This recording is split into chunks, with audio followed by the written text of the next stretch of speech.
It's amazing too. Something that I'm getting used to Zoom in addition to that too is I'll have these workshops open and like I'll open the lobby and because I always open up the lobby like a half an hour to the actual start of the workshop, and like people filter in really fast as soon as it's closer to 1. So our numbers are already like 3 times what they were a second ago, which is funny. Okay, so yeah, so let's sort of get started here. Ted asked, will you be showing us how to color close-up black and white faces? I find them hard to get the shading correct. Yeah, this was the hardest part. So I'm going to show you, I think for me, yes, the answer is we'll talk about it. But I think for me, I noticed that the you really want to turn down the saturation quite a bit, because I find that when you oversaturate or when you work with slightly more saturated colors, it really doesn't look that accurate. But then we'll talk about what we can do is we can use multiple layers to sort of like apply shading and things like that in parts of your image as well, with different colors that sort of allow it to get that effect. But I find really low saturation and often low opacity was actually desirable. We'll talk about that. It was a really interesting process, because you think you'll apply a color, and actually it's the hue is like way too strong. The saturation is like way too intense, and what happens is that looks really fake. It looks really, really fake. So you want to really use like muted pastel tones. I find like lower saturation and higher opacity is actually works really, really well. So today, so we'll be talking about we're gonna go into this image here, and we're gonna cut it down because colorizing an image does take quite a bit of time. So we're gonna take a portion of our image and replicate it like this right here.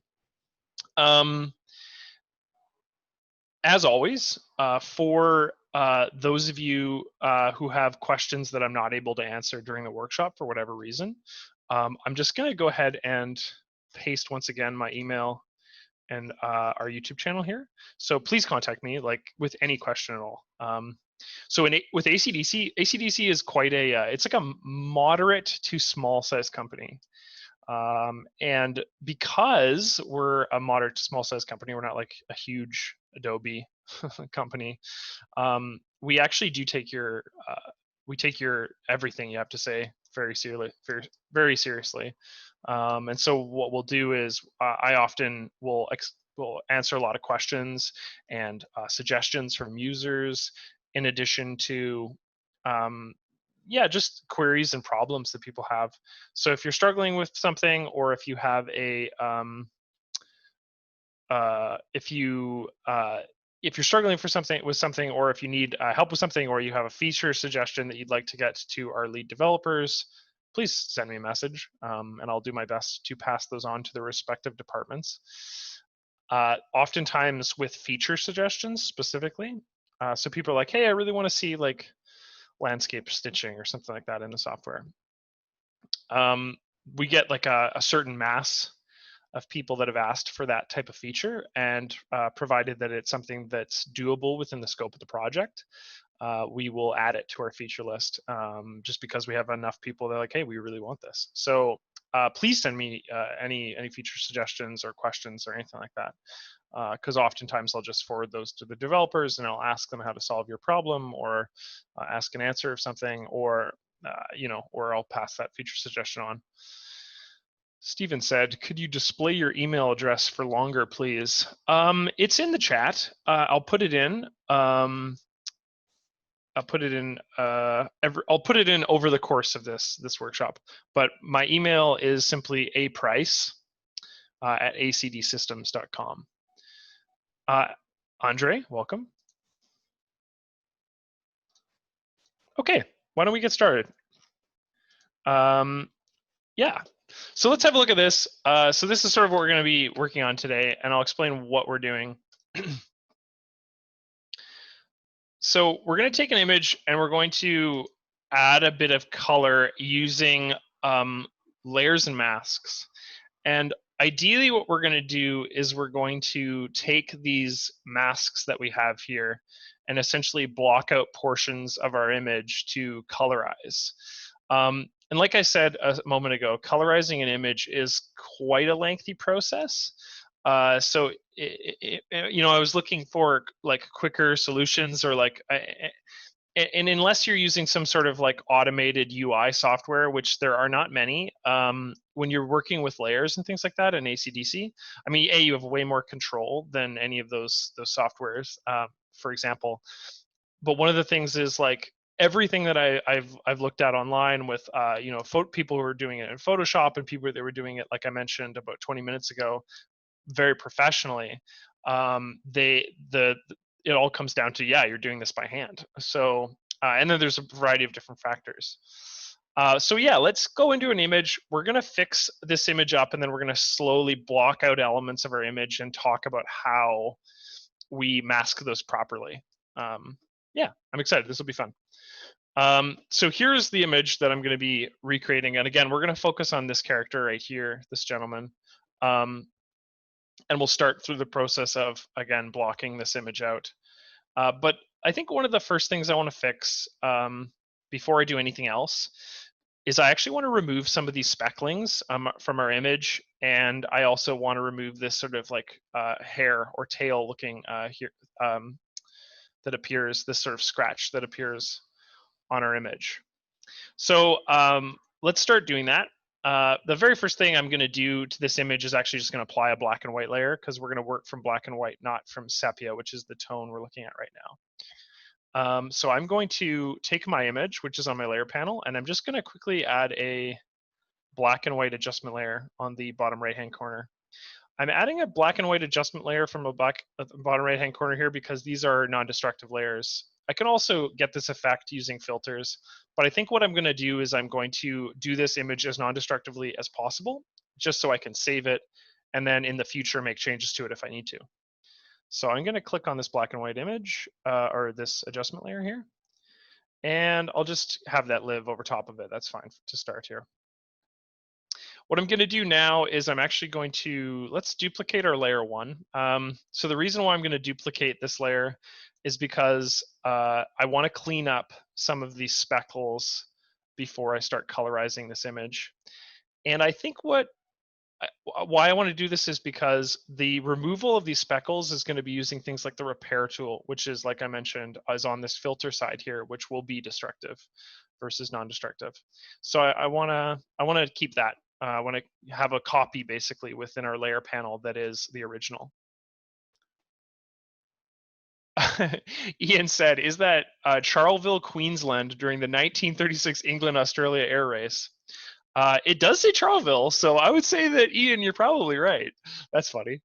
Okay, and yes, this was a, so I found this on Flickr, which is awesome. So Flickr has basically a massive compendium of images that belong to museums. Museums like go in and upload all of their images specifically to the Creative Commons Flickr site. So this is truly an image from that time period. First of all, let's actually go ahead and I'm going to click on the Canvas Resize button, which is in the top left-hand corner here. And I'm actually going to erase everything that isn't the image here. So sorry, Ian. we're removing the history. Canvas Resize, when you click on it, enables you to essentially like take an image and make it. In this case, you can actually make it bigger, so it works slightly differently than crop. But in this case, what we want to do is we just want to resize it to make it a bit smaller. So we're functionally doing something similar to crop. Okay, I'm going to click on with our canvas resized. I'm going to take this layer right here, layer 1, copy 1, our copied, not our original layer. In fact, actually, I'm going to hide our original layer just so it makes it easier for people to understand the difference. We'll even rename this actually. So I'm going to right click and rename it and name it original. And let's name this one, let's name it changes. So we're going to work on our changes layer here. And I'm just going to collect smart erase. So you can use the repair tool, but I kind of actually, we can just use Smart Erase, which is just a really quick and easy way to take out parts of our image. So with the Smart Erase tool clicked, I will just click on parts of our image and just go through the process of kind of getting rid of them. How Smart Erase works is it will erase based on pixels that are approximately close to the section there. So what it does is it looks, when I click on this part of the image, it'll just go around and it'll fill it based on information that it sees next to that. So it kind of is smart and uses a little bit of UI to sort of figure out what to replace that with. In this case, it's just pixel similarities from around it. In essence, you're just showing parts of your image you don't want to change. So I'm just going to go through and clean up. And again, this isn't necessary, but I think it's just going to make the process of editing quite a bit easier. The next thing I want to do before I start the colorization process is just remove this line here. How is Smart different than Repair? So in Repair tool, so I can just open this up right here. We actually have Smart Erase within the filter itself. It is a bit different than Heal or Clone. So Heal is kind of like, in essence, sort of smudging the area around it. And Clone, you're literally taking a stamp of something and then placing it over top of what your designated location is. Smart Erase is using sort of an algorithm in this case to say like, hey, you've selected this pixel range. I'm going to look around it and sort of best guess fill that information. It doesn't always work, but for small speckles and stuff like this, it's excellent. Gets rid of it super good. Blended Clone is a mixture of Smart Erase and the Clone tool. So all of these will be useful at sort of adjusting or removing these speckles. Really good tool. If you haven't played around with Smart Erase or Blended Clone, please do so. They rock. They're really good tools. So I wanted to get rid of this line right here, okay? Because that's not ideal. We can do this using something called frequency separation. I've talked about frequency separation in the past to get rid of pockmarks, speckling, and such on people's skin. It's incredible, actually, for removing acne and that sort of thing. Any sort of facial scarring or something like that you want to get rid of on a subject. But it's also really good for this sort of like loose taily sort of, I just want to zoom in to make sure actually everyone can see that too. You see that line that, like, that's what we're trying to get rid of. We don't want to see that. Yes, Sergey, it will be. You can see it on our YouTube page in about 2 days. To do a frequency separation, it's very simple. What I'm going to do is I'm going to right click on my changes layer here, and I'm going to click on frequency separation. So frequency separation is just in the middle here. What frequency separation is going to do is it's going to split this image into two, a layer called a high pass layer and a low pass layer. We'll look at those separately in a sec. Generally speaking, I wouldn't play around with the blur radius too much. It actually captures what we're looking for pretty clearly. So when you go to frequency separation, the tool wants to know what areas to focus on within the high pass layer. So in this case, it gives you some options. I'm not going to play with them. I'm just going to click done because it's not important for what I'm illustrating. So let's look at these two layers separately. So the low pass layer, okay, which is designated by an LF, is quite blurry, and it focuses less on granular detail and actually more on tonality. So it's if this image was color, this would clearly indicate like color differences and things like that. But it kind of just looks like a slightly blurry version of our image, doesn't it? Versus the high pass layer, which is literally, in this case, the actual detail. It's sort of the detail. By splitting these two layers, it enables us to work with these layers on an individual level, because our problem here is this sort of granular scratchiness that occurs right here. If I look at the blurred layer, we can fix it in here too, but it's much less aggressive here than it is in the actual the high pass layer that exists over top of it. So that's a lot of information. Let's actually go about changing this. So I'm going to click on my high pass layer here. And what I'm going to do is I'm going to zoom in real tight. And I'm going to actually open up this layer in repair. And so we're going to utilize, we're going to be utilizing the blended clone tool in this. Actually, it's perfect for this. So what I want to do is I just want to blend this area in with the rest of his face. I want to remove this from this high pass layer. So what I'm going to do is I'm going to click blended clone, and I'm actually going to, oops. Actually, you know what? Let's use Smart Erase on this. Let's just click this line and see if it, how good of a job it does by getting rid of it here. So what I'm going to do is just with Smart Erase selected, I'm going to slowly cover that line that exists on his face. And so that's actually done a fairly good job of removing that. Now keep in mind that this is only one of this is one of those of the two layers. So when we combine them, it's gonna make it look really clean and fused. I'm just gonna clean up this part of that, and then we'll go further down that side of the image and get rid of it as well. So we're just going through and we're using Smart Erase to get rid of this granular detail in the high pass layer. Let's see how this does. Hey, pretty good. Actually, you know what? Let's go back. I want to just do this section first. See how that does. What would do better if I actually selected the line, Adam? There we go. Okay. So I'm going to go through and I'm noticing that there's obviously a bit of tonal shift right here for where the, it looks like a side of a plane is. So I'm actually going through and I'm just trying to locate where the differences in color are and do them in chunks. You'll see that as I go through. I'm just going to do it once more, quite small for this section.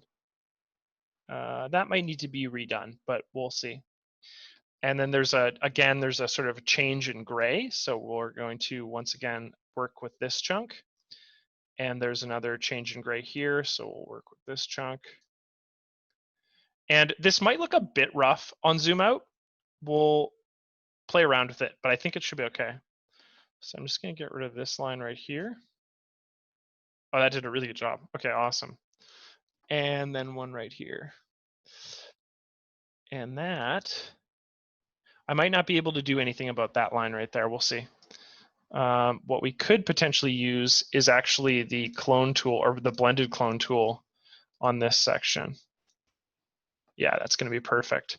So I'm choosing blended clone because I don't think I can get rid of this little line here without blending it too much. So I'm just going to use parts of our image. And the blended clone, what it does is it's sort of like a clone tool that also uses Smart Erase. So it just gets rid of certain parts to sort of fuse the two together. And I'm just going through and I'm cleaning up as much as I can just before we start colorizing this image here. Let's zoom out. I think that's pretty good. Yeah, it's not bad. A little bit, yeah, maybe we'll use the blended clone right here too, just to see if we can get as good of an image as possible before we start.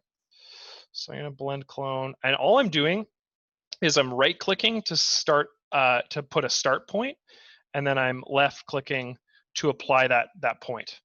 That's all it is. Okay, so I'm done. I'm gonna hit done from the bottom left-hand corner here. And that represents the high pass changes to our image. Now, the high pass layer itself right here has already a blend mode applied. It's linear light. If I place, or rather unhide my base layer, you've noticed that the severity of that line that once existed right there is kind of gone. Let's look at an original just so we can see, like, it's pretty significant how much that's blurred off of our image. What we're going to do now is we're going to work in the other layer.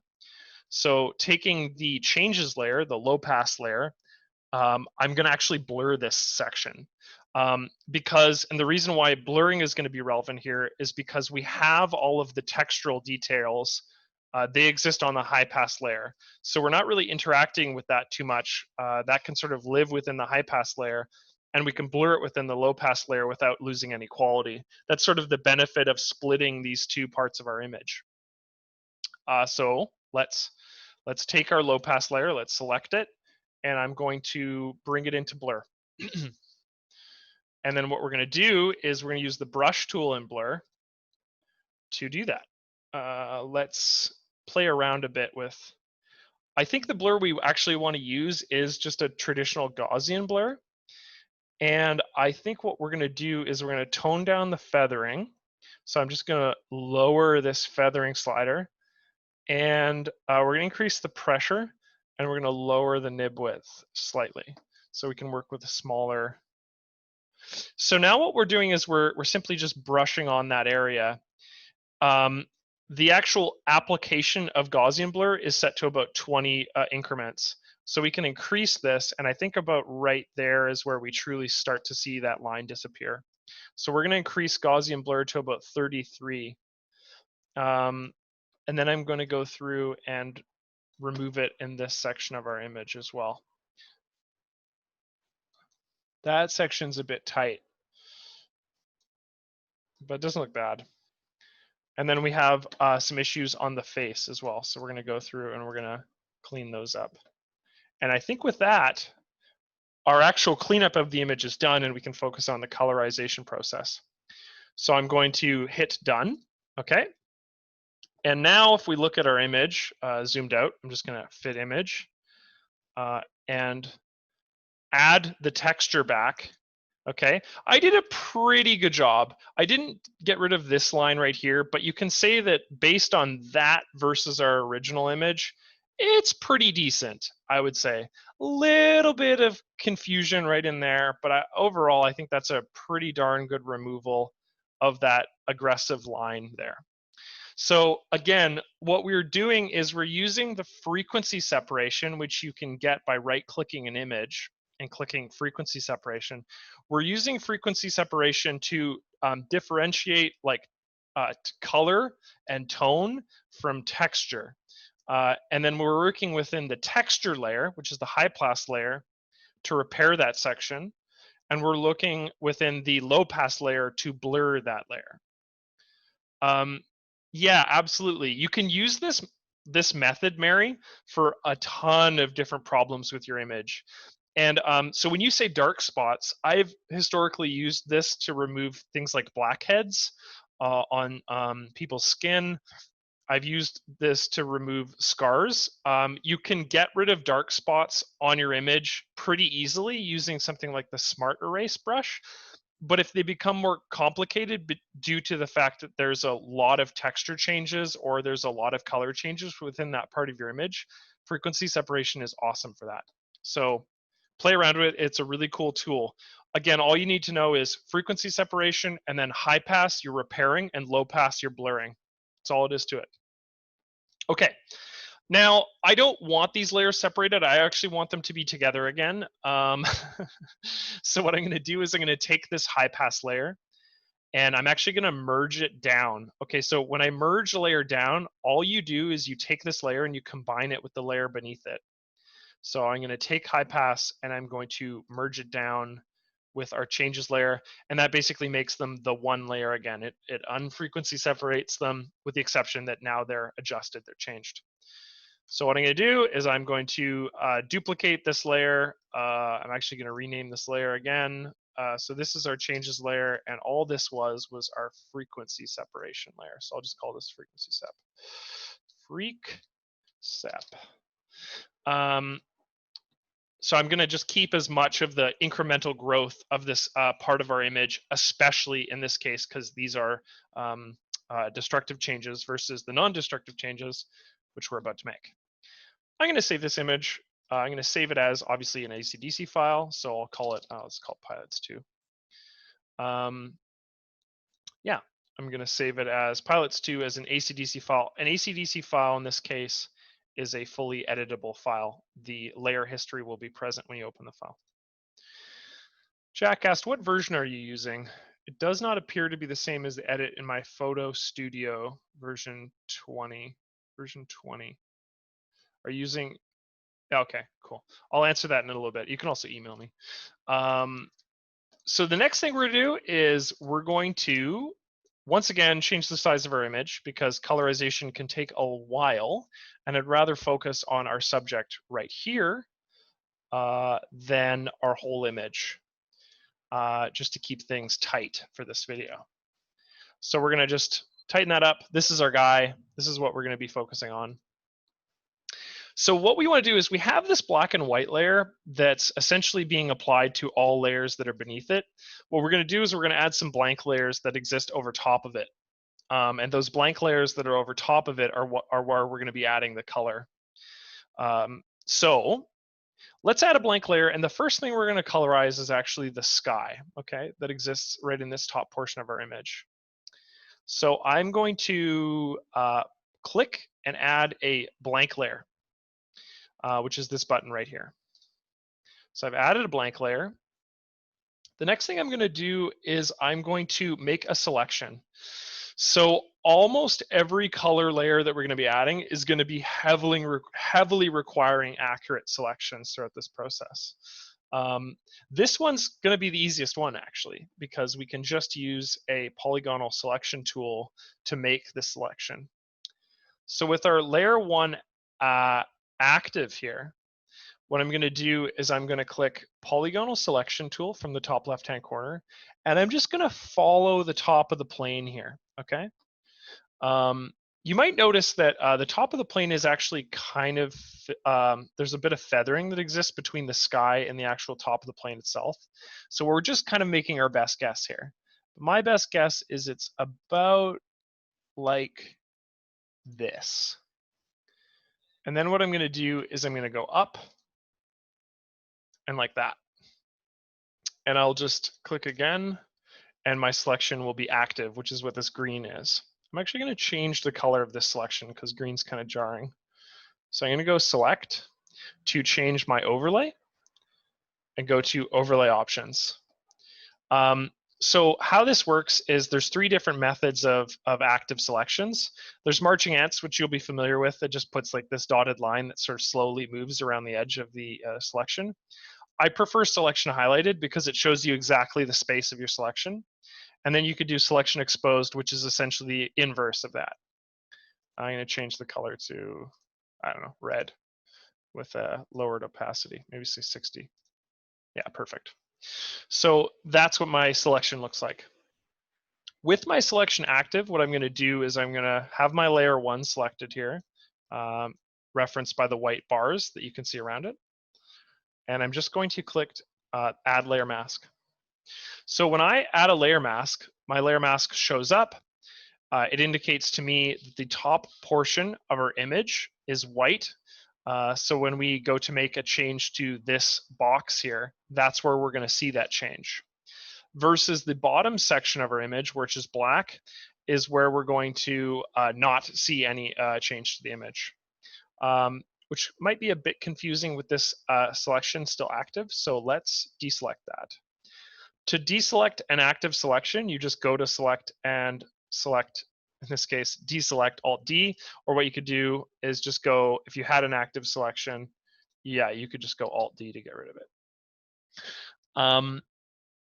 I'm going to fill this portion of our layer. So I just created this mask. This mask exists on the right. That's what we just created when we when we had made the selection and then click the mask button. But what I want to do is we actually want to fill this layer now. So I'm going to click on the sort of the layer 1 portion of our layer, not the mask. And we're going to select a sky color.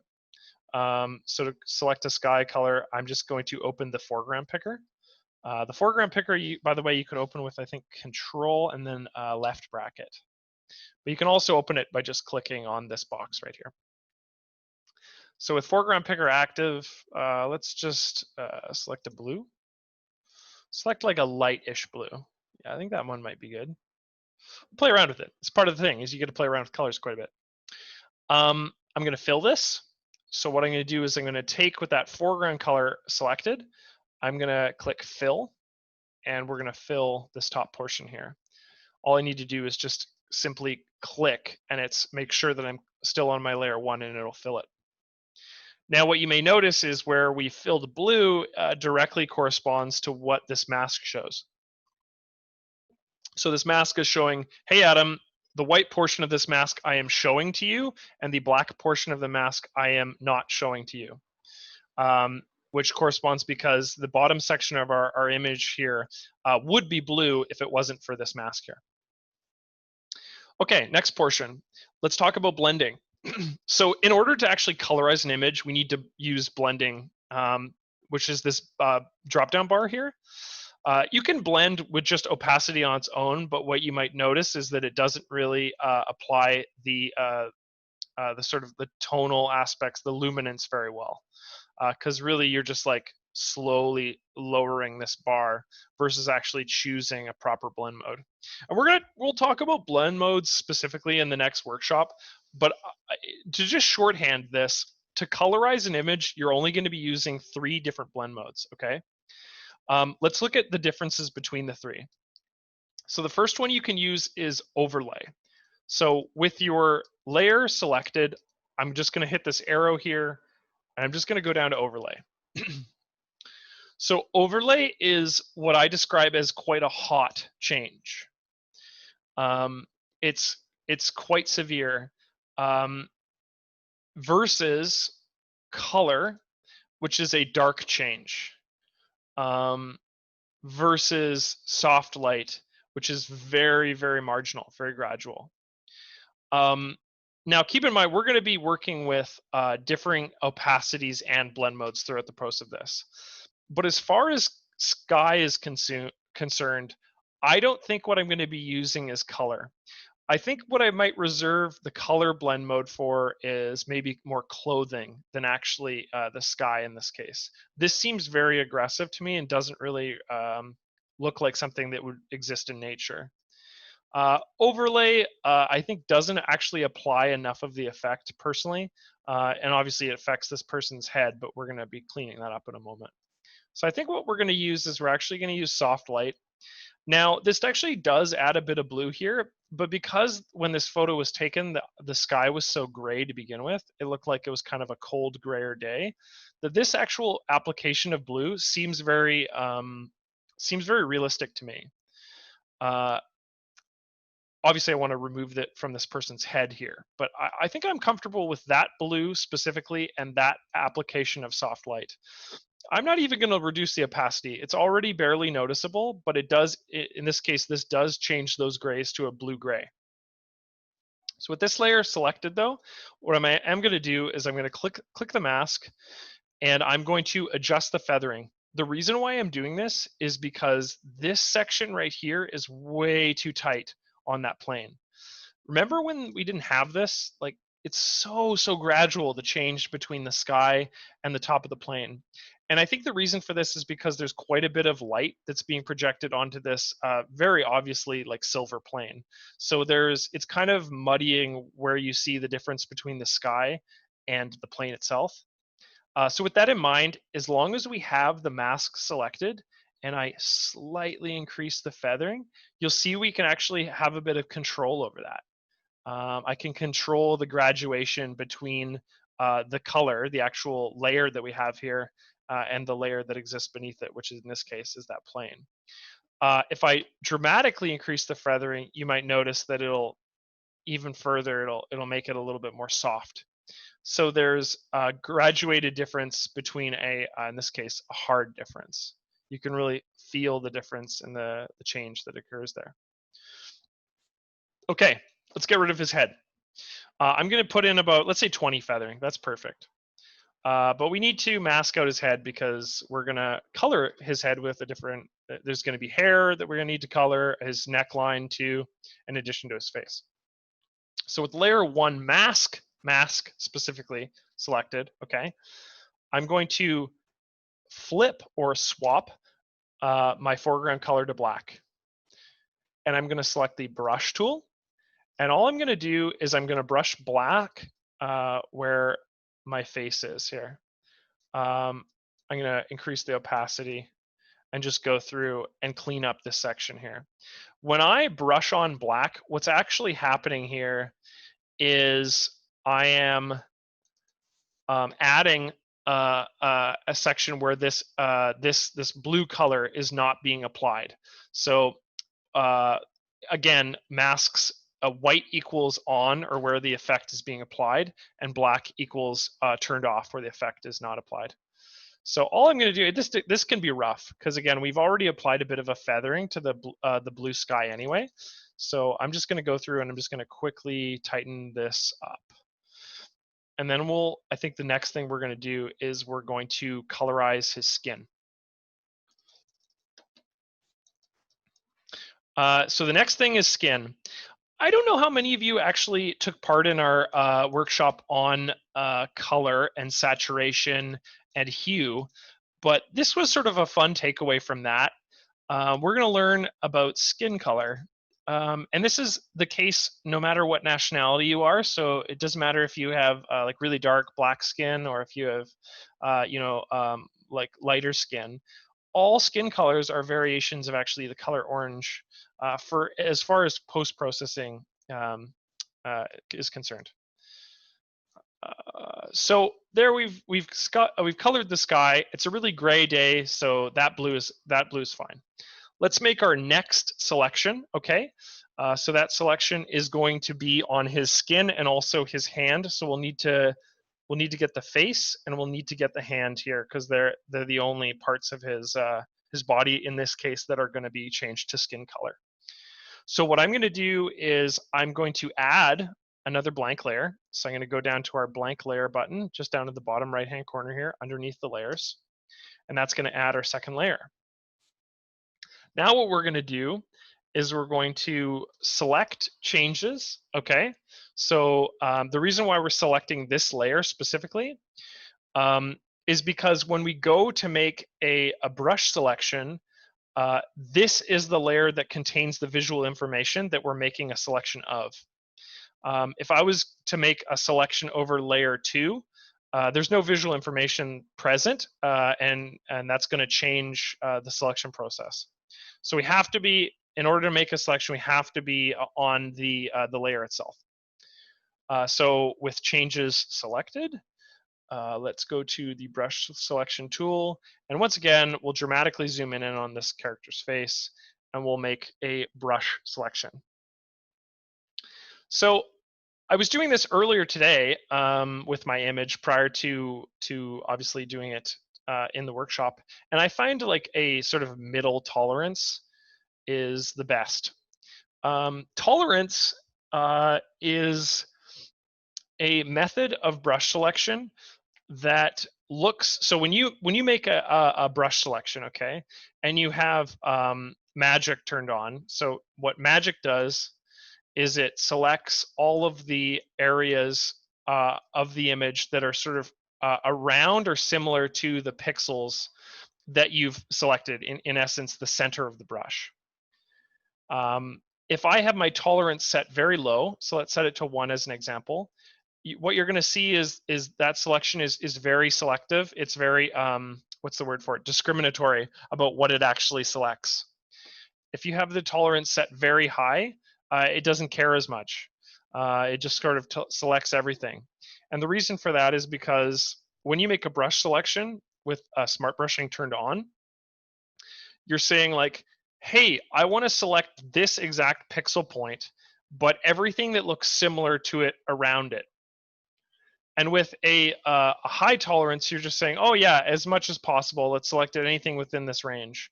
And with a very, very low tolerance, you're saying, okay, I just want to select this exact color or this exact vibrance or luminance rather.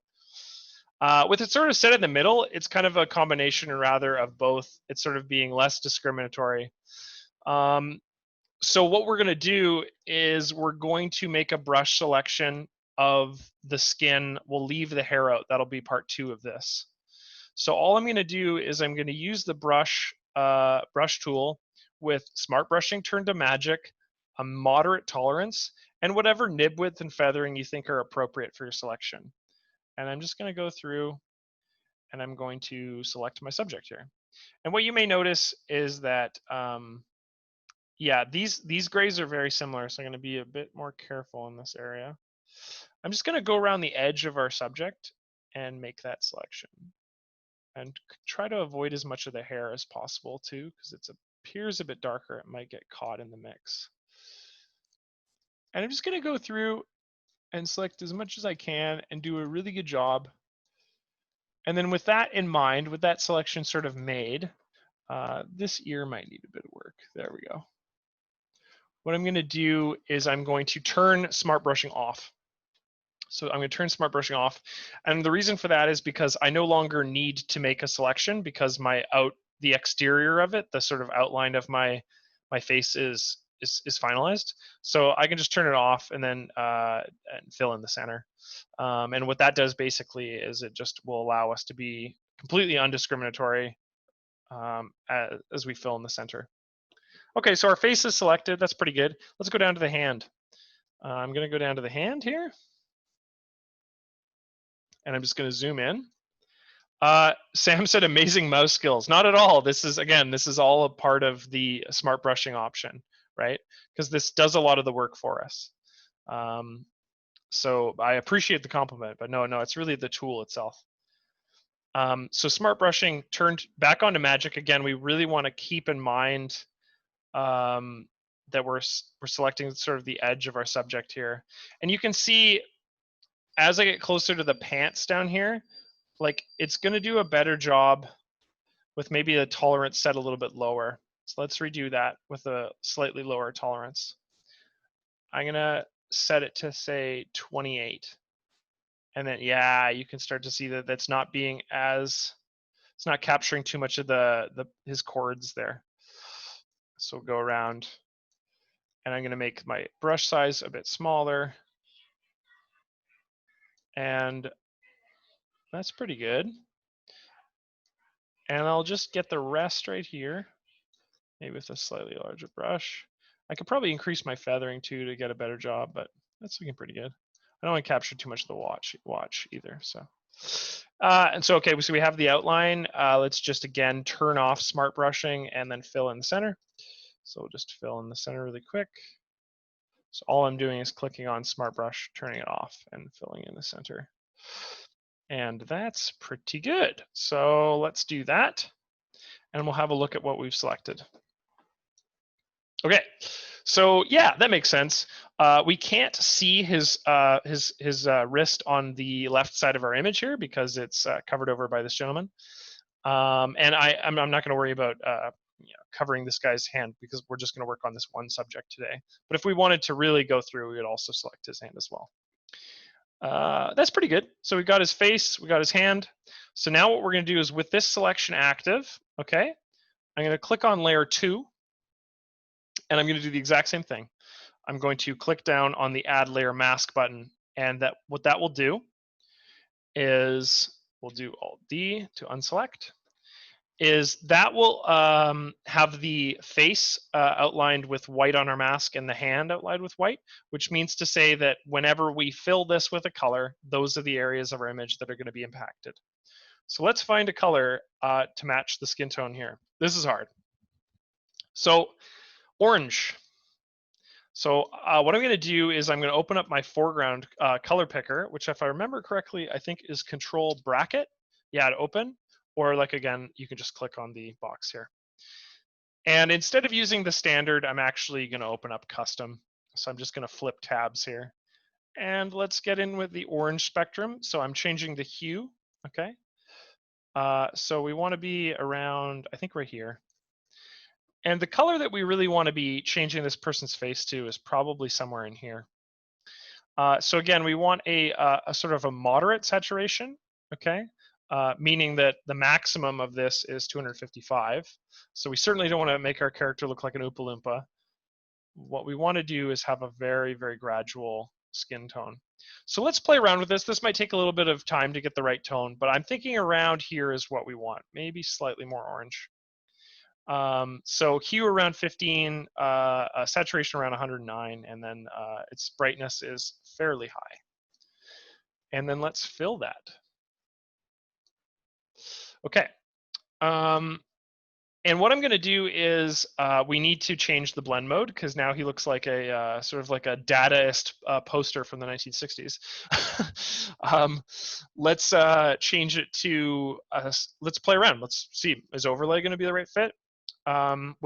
we definitely want to decrease the opacity on this. So I'm going to decrease the opacity. Well, let me go back. So with the layer filled, so I selected my color, I used the paint bucket to then fill the actual layer portion, not the mask portion, okay? And then I selected overlay from our blend mode, and let's crank down the opacity. So let's say 40, okay? Let's play around with that. Looks pretty good on overlay, actually. Let's see what the others looks like. Let's go soft light. Soft light kind of maintains too much of the black and white appearance of their image, so I think that might not be the one. Even if we cranked up the opacity on this, it does look a little bit fake. So I think I'm leaning more to overlay than I actually am opacity currently. Ted said, can you pick a color using the eyedropper from another color pick in your photo collection? Because you're working in edit mode, you can't really have multiple images active. What you can do, okay, what you can do is, I mean, what I've done in the past with this exact thing, okay, is I'll actually save hexadecimal codes. So because when you, if you're unfamiliar with hex codes, if I was to simply open up the color picker again, you can actually enter hexadecimal codes using this bar right here. So if I knew a specific color code, here, let's actually show this. This is kind of fun. So I can go to a website like Adobe Color, for example, and it allows you to pick out like essentially color palettes, looking up hex codes online. And what a hex code contains is like multiple values, okay? So we're currently in the color mode of RGB. So you can take this color, for example, right there, and go, okay, I want that specific hex code. And then I could save this within a document and enter it right here. Oh, I guess I would want to copy it without this, in this case, just without the hex code. Yeah, so and then changes the value. But to answer your question, the other thing you can do, so we can add another layer to this image. So let's save our file before we do that. I'm just going to save this file once again. And we're going to place a second layer on our image. So I'm going to add a file as a layer. Let's find a image within my pictures folder. And let's choose a person. Let's say this guy, for example. So all I've done here is I've clicked on the open a file as a new layer or import image as a layer button on the bottom left-hand corner next to our adjustment layers here. And what that does is it opens up a Windows browser that allows you to browse to an image. And say you wanted to like reference somebody's skin tone in your image, what you could do is you could have that layer and then just hide it and then use that layer on the very top with your eyedropper. So I could go, okay, I want to keep that skin tone. And then when you go to, you can utilize that skin tone throughout your document. Does that make sense? So you have your layer active here, you just hide it when you don't need it, and you use the eyedropper tool to sort of match colors. In fact, actually, let's use it. Let's just do this. Let's use this color specifically and see if this works. So I'm going to take this color and I'm going to hide the layer. I'm going to go to my skin layer and let's try it. Let's try this color that we just randomly selected. See if it's any good. It's like quite a bit more yellow than our other image. So we maybe need to play around with the opacity. But if I remember correctly, we actually liked overlay more than we liked opacity.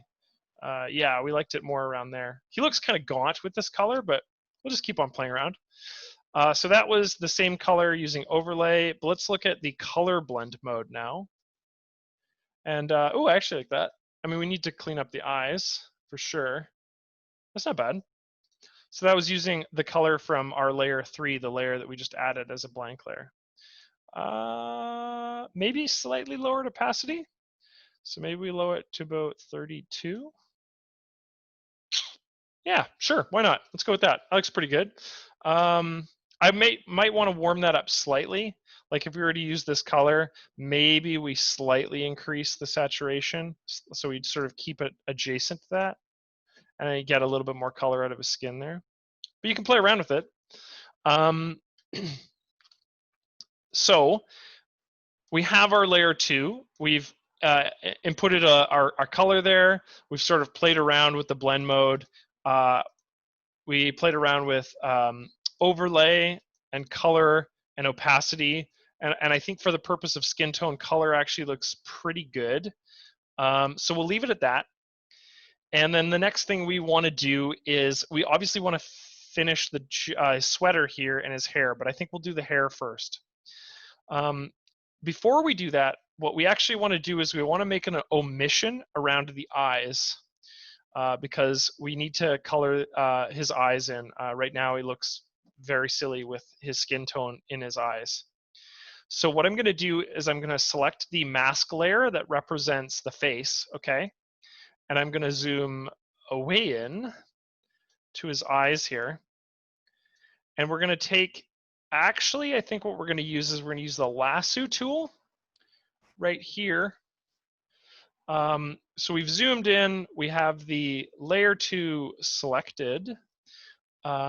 We have the lasso selection tool active. And what I'm going to do is I'm just going to sort of roughly make a selection of his eyes. So that's one. And let's do the second one here. And with the mask active once again, what I'm going to do is I'm going to black those out. So I'm going to turn off the mask in those areas. So we'll take our brush and we'll just quickly paint a black foreground color over those areas of our image. So when we deselect, yeah, they'll be re-grayified in essence. This is valid because what we actually want to do is we want to add blue in that part of our image. So I'm just going to put a blank layer over top, or maybe not. I definitely think his eyes are lighter than they are brown. I think he's probably got some degree of blue or maybe even slightly green eyes, just because if we really zoom in, I think you can see that right here. It's just quite a bit brighter, and someone with maybe a bit darker eyes, or maybe even his eyes would be hazel or something like that. They just need to be slightly brighter to see the sort of distinction of that. So all I've done is I've deselected that part of my layer 2. I've opened up a new layer, so added a blank layer in this case, and I'm going to fill this in.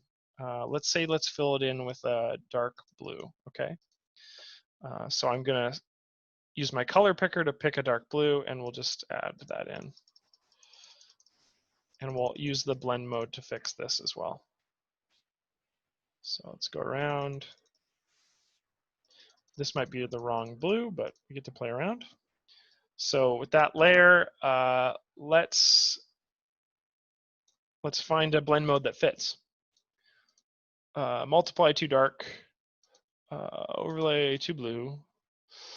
Maybe go soft. Well, actually, let's try soft light and dramatically reduce the opacity down to about 30. Maybe we'll try hard light and see how that changes. Hard light makes a bit more sense. Again, I'm sort of just playing around with these and trying to figure out one that would be the best fit. Color he makes him look like a character from a sci-fi novel. So we'll go 25 on hard light. I think that's sort of the best that we can fit. And that looks pretty good. So let's do the hair next. To do the hair next, what we're going to do is we're once again going to add another blank layer. So I'm going to add a blank layer using that button down here. And we'll select our changes layer. Again, we're selecting this, and the reason why we have this layer active is because we need to make an accurate selection of the hair. And we can only do that using this information. So we'll take the brush tool and we'll zoom in. And we'll have our brush selection tool active. Let's turn on smart brushing again so that the tool is doing most of the work for us. I'll turn up my tolerance to about 45 and I'll slightly increase the feathering. And let's just start making a selection and see how this does.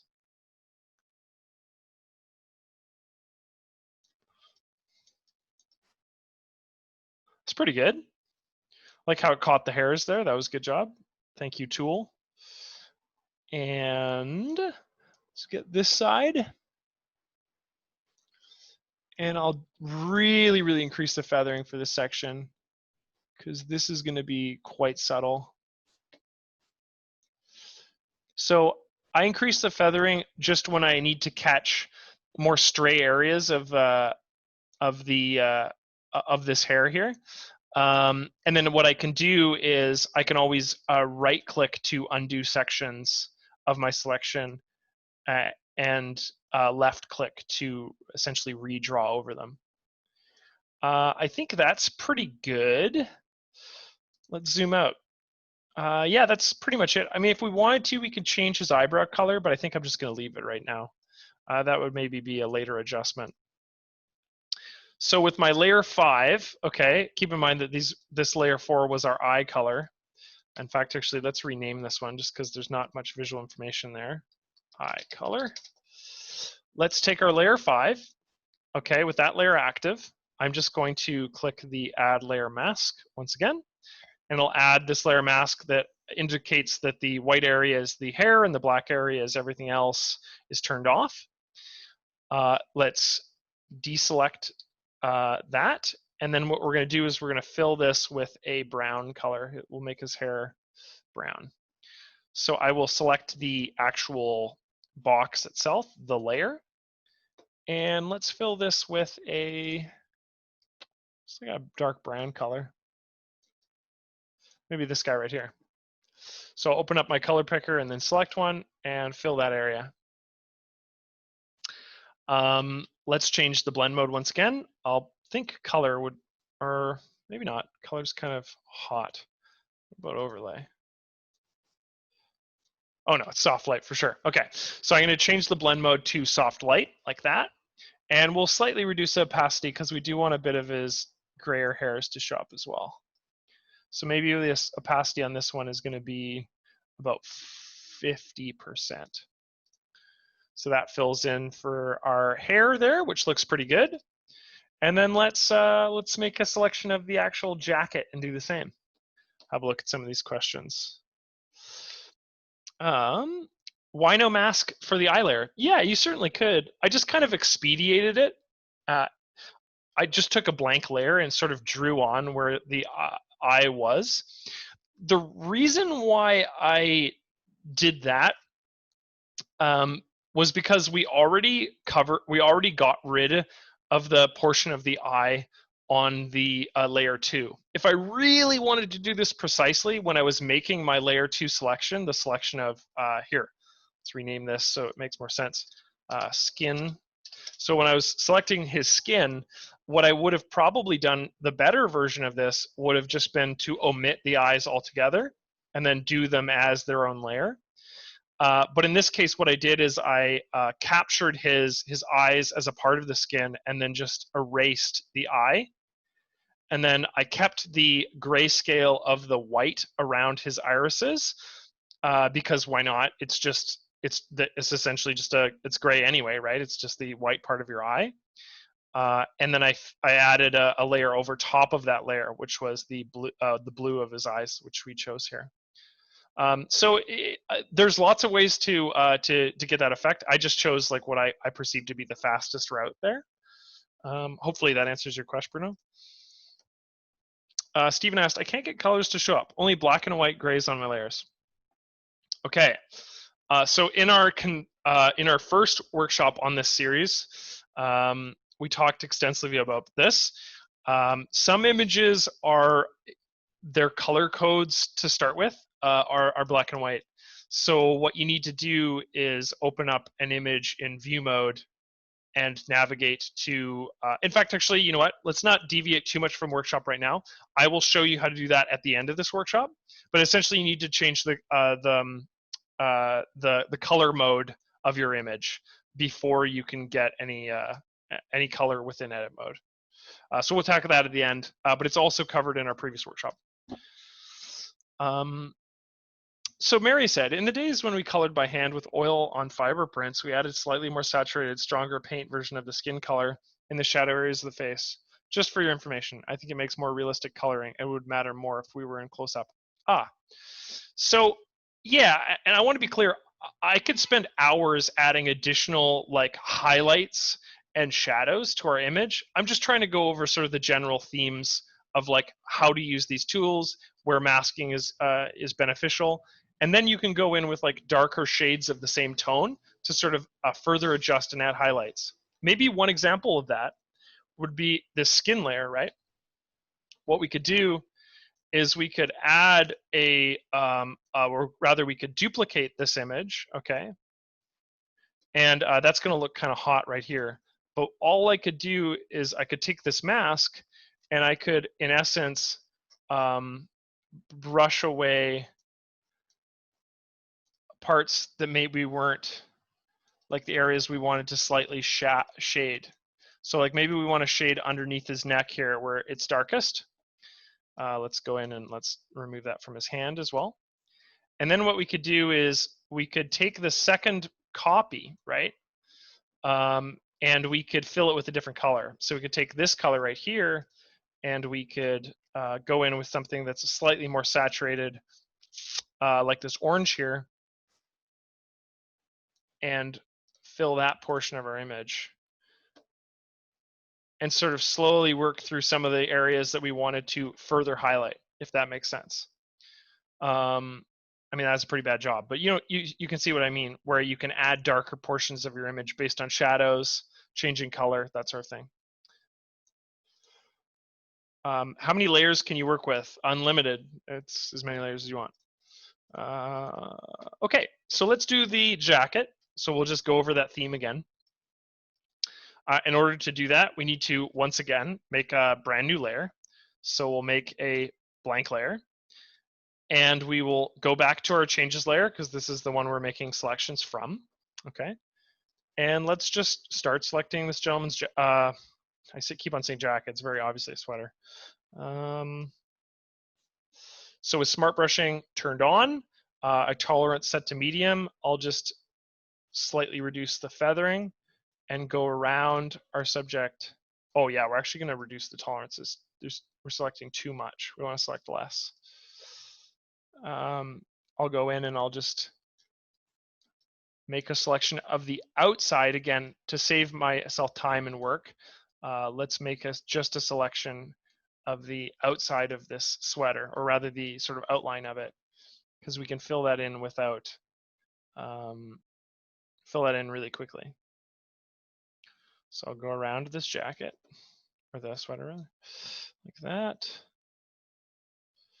And we'll fill that section in right there. Looks pretty good. It's funny, eh? It's like I put on some jazz for myself to listen to while I was doing this workshop, and it's like I find it kind of makes the whole process a bit nicer for myself as well, because sometimes I'll go a bit fast, and if I just put on some like nice relaxing music to listen to while I'm doing this, it kind of also helps me sort of manage the speed of things too, which is nice. So I'm just going through, and like I said, I'm just creating an outline around my subject's sweater. And when I'm done this, I'll just fill it in with a much larger nib width, and that'll be really quick and easy. And we've almost got the whole thing. And the nice thing about doing it with the set to a, sort of like a moderate tolerance is you can see that even parts of the sweater that represent kind of like stray hairs and fuzz are kind of captured really nicely. It's really obvious right here, actually. You can really see it. So it's doing a really good job of that. Mary asked, how do you erase the section that wasn't wanted so quickly? I think you must have used a keyboard shortcut. So if I've made a selection like here and I'm like, oh, I don't want it also right there where it's very clearly the background, all you need to do is just right click. So you just swap between keys. right click, left click, and it'll erase that section. I would recommend doing that versus erasing your progress using the back button. And the reason for that is because sometimes you've made a selection all with one motion. And so by selecting back, you kind of erase all of your progress versus just right click, left click. It enables you to really keep it clean, keep it together. Yeah, just right click, left click makes it so easy. Okay, so now we have the outline of our friend's sweater, and I'm pretty excited about that. Looks good. So when we have that, like I said, we don't need to use magic anymore because we have the outside of it. We have the outline where it interacts with other parts of our image. So we just turn magic off, and then we just fill in the center. And with magic off, it'll be, like I said, totally, it's not discriminatory at all. It's just like, it'll fill in everything to the same degree. So we're just going through and filling that. And there's multiple ways of making selections. Like brush selection, I find is the best for this sort of thing because we're doing our person's body in groups. We're sort of selecting different parts of the body to get different colors. But feel free to play around with polygonal selection tool if you're working with like a car or something that has very like straight seamless lines. That might be faster than doing a brush selection. You know, sometimes even using the magic wand tool, it does a really good job if you adjust the settings properly. So there is our sweater, our sweater selection. So I'm just gonna Alt-D to, oops. Definitely wanted that selection. There we go. To over layer 6. So I'm just going to take layer 6 here, and I will click the Add Layer Mask with my selection active. And then much like we have done in the past, I will click on the actual layer, not the mask. And then let's fill it in with, why don't we do nice blue. Let's do like a tealy sort of blue and see how this looks. So I'll fill that in, and then I will change the blend mode. Let's change it to color first because I think that might be the one. It's obviously very vibrant. So maybe what we do is we take, pardon me, this color and we reduce the saturation. Fill it in again. That's closer to what we're looking for. And so that's color. Let's try soft light. Soft light looks pretty good. Looks better than color. Let's see it overlay. I think overlay looks the nicest. It looks kind of rich, but it maintains a little bit of the sort of the texture that we liked in soft light. But we do need to reduce the opacity. So I'll reduce the opacity to about 60. And then that sort of covers our subject's sweater nicely. I think it looks really good. I mean, the last part that remains is the layer of the pants. So let's finish that one, and then I'll open the floor to some questions after that. But that is the general principle of this. Let's just finish these pants, just so for my sense, if there feels like some completion here. So let's use a different selection method actually this time. Let's use the polygonal selection tool because these pants are quite straight. So I think this would be a good method of selection. So once again, I will create another blank layer. Go to my changes layer. Use the polygonal selection tool.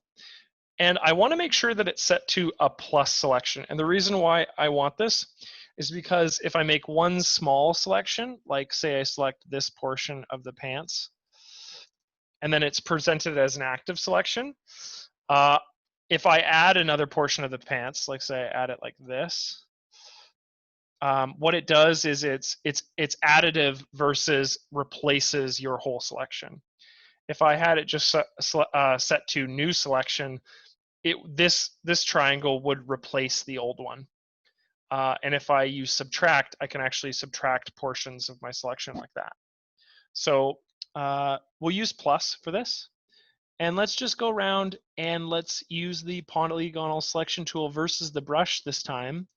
And again, the reason why we've decided to change selection methods is purely because it's so straight. You know, this is so much faster than using the brush tool. And one thing that's worth noting too is you'll notice that the center of my selection is also selected, so I don't need to go through and fill it after the fact. So this is just a quick way to make the selection. And there might be parts of this that might be a bit too jagged, but we can go in and fix them need be. And actually, where I might see, where I definitely need to use the brush tool is where this fuzz is on the end of this the subject here. So I've selected a huge portion of my my subject with the polygonal selection. We're going to actually combine methods. We're going to use the brush to do the last portion of our image. So first up, I'm just going to fill in the base here. So that's fine. And then let's zoom in so we can get the top portion of his pants with that sort of fuzzy part of the pants there as well. All right. So that is pretty good, I would say. Let's change the color of the pants. I'll switch to my layer 7. I will add layer as a mask. I will deselect it now that I've masked my layer, and we'll just fill it with a nice tan color. Let's fill it with this color, for example. So I'll open my foreground picker. Oh yeah, let's go darker actually. Let's go like foreground picker, change. I will use the paint bucket to fill the layer, and then we'll simply navigate down and figure out which blend mode we think works best, which in this case, I think soft light works great. And that, my friends, obviously I can tweak this till the cows come home. There's other parts of my layers that I would like to complete and finish. I definitely would do a lot more work on the eye and the skin tone, like I think Mary had suggested previously, to sort of work in some shadows. But that is the core principle of recolorizing an image in ACDC. A couple things to keep in mind, like we talked about. I mean, use like less saturated colors. I think you're going to get a better effect. Use the following 3 blend modes: soft light, opacity, and color. And then just make sure also to utilize the frequency separation tool to get rid of any sort of like granular details and anything like that that you don't want in the final image. And like I said, I would go through and I would change the rest of these. But I'm going to have a look at some of your guys' questions now. We'll actually save this image. But that's sort of the spectrum of things that we can change, or the colors that we can change our image. Okay, let's take a look. Stephen Pierce found it. Color change. Color change depth. You got it. So yeah, that was going to be something I was going to talk about earlier. But you change it to true color, Stephen, and that should resolve your issue. If you go, and what Stephen's referring to is sometimes you will open up a black and white image, and you might not have the ability to add color. This is going to be the case when you truly open up a grayscale image. In this case, like a sepia image like this, no problems. But if you do have that issue where you're looking at the color picker and it only gives you grays, or you go to fill in like a color using a brush and you can't actually add color to your image, the reason for that is because if you go to Tools, Modify, and then change your color depth in View, you'll see that your image is set to either 256 grays or black and white. What you want to do is set your image to true color, and that will resolve that. Mary asked, how do you erase oh yeah, we touched base on that. Awesome. Gary said, I understand why you focused one colorizing one person for the demo. In real life though, would you do that as opposed to working with the entire picture? No, I mean, I had to do an hour-long workshop. In real life, when I colorized this image, I wouldn't have cropped out our other subject. I would have just done the whole image. I would colorize the whole image in one fell swoop, using your words. So yeah. Mary said, this is wonderful to learn. Thanks so much, Adam. Much quicker, cleaner than the old way. Yeah, I think this is a fairly easy method. Now, keep in mind that this is really only possible within Ultimate using our the layer panel in conjunction with layers to get that final result. But this is super easy to use. Make a selection, mask the selection in a blank layer, fill the layer, adjust the blend mode, you know? How do you compress the layers when done? Well, the simple way to compress the layers would be to save your image as a JPEG. So if you wanted to compress the final file, I would just save it in a different file format, so a non-ACDC file format. The other thing you can do is you can actually, if you want to keep editing your file, you can just merge all the layers down. So you can just merge layers down. I think actually too, what you might be able to do is right click and no, you can't merge everything. So you have to just individually merge layers down. So yeah, you just click this little button underneath the adjustment layers right here and go through and merge them all together. But I think it might be faster to just save it as a JPEG and then open up the JPEG in edit mode. So how to save the final photo? Yeah, so that would be my recommendations. I'd probably save it as a TIFF personally, just because it's a little less compressed. And then if you wanted to edit it in the future, like I've mentioned during this workshop, I would simply go to Save As and save it as an ACDC file. That will enable you to interact with those layers like a year from now or 6 months from now when you decided you actually, you know, your great-grandfather Mark's jacket was actually green instead of tan. You know, it'll enable you to change it. Yeah, so save it as an ACDC file if you want to edit it. Sam asked, I got Ultimate 2020. Good tip for my brother. Looking forward to using it for photos. Awesome. Yeah, I'm glad that this was useful to you, Sam. Francis said, great workshop. Many thanks. Can you let us email? Oh, yes. So the we generally will send a tutorial, or so rather a if you're signed up to our newsletter, you'll get information about when we upload our tutorials and that sort of thing. But what I would do is go to our YouTube page if you have a Google or YouTube account, subscribe, and then just click the bell.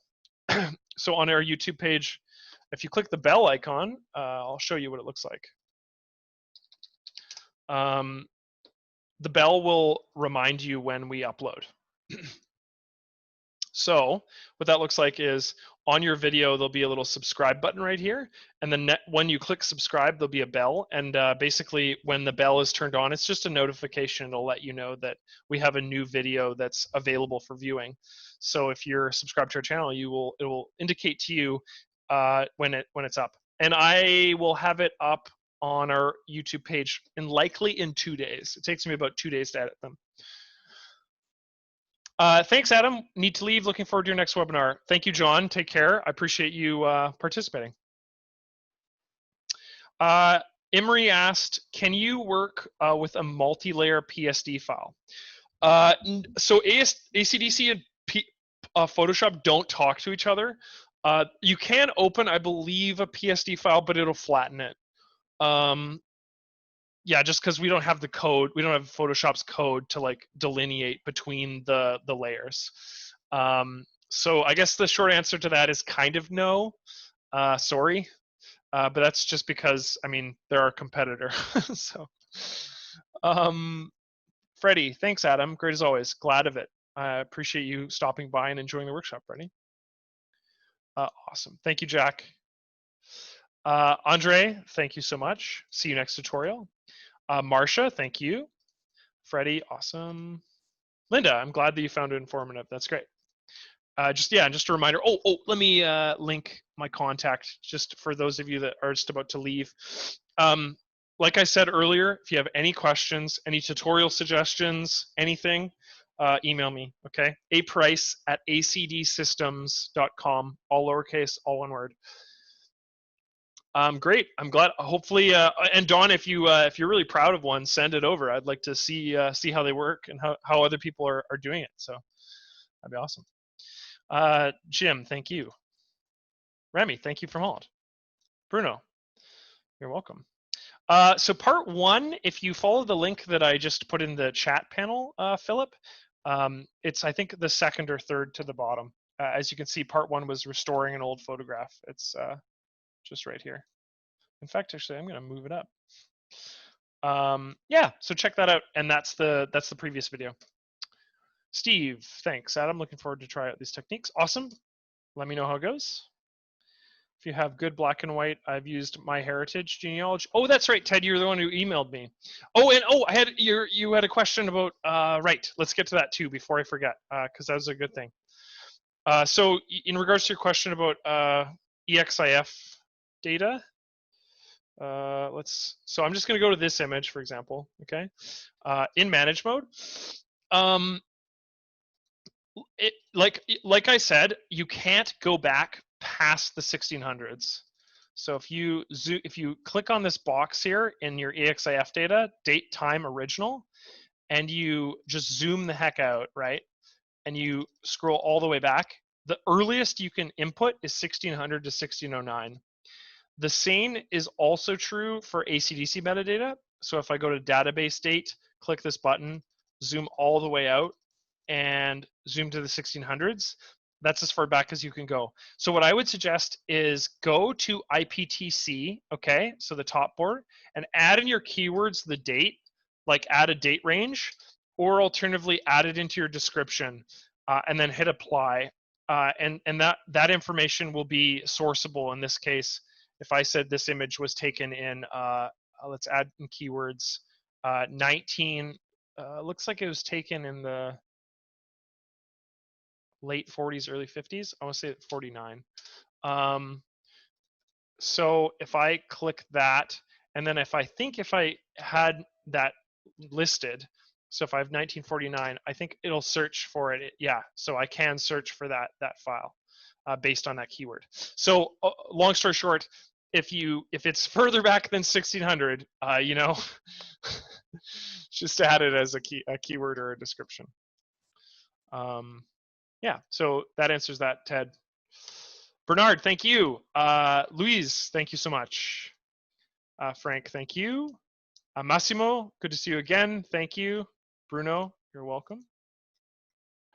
Awesome. Kim, what's the best brush to soften wrinkles on the face? So Kim, hopefully you were in this whole workshop. At the beginning of the workshop, we talked about frequency separation. Frequency separation is the best way to edit wrinkles on the face, okay? Utilize that same tool. And actually, if you go to our YouTube page, there's a video on frequency separation so if you search for it on our YouTube channel, you'll find it. Frequency separation is awesome for removing any face blemishes, wrinkles, pockmarks, that sort of thing. But it works the exact same way that we did today, in the essence that we right-clicked our image, clicked on frequency separation, and in the high pass layer, we used the repair tool, okay? Awesome, yeah, cool, yeah, please use it. I think it'll work really good for you. I mean, it's a bit more complicated than just a single brush, but I think you'll get the best results. Adam, so Sergey asked, Adam, would I be able to do the same with Photo Studio Professional version? Unfortunately not.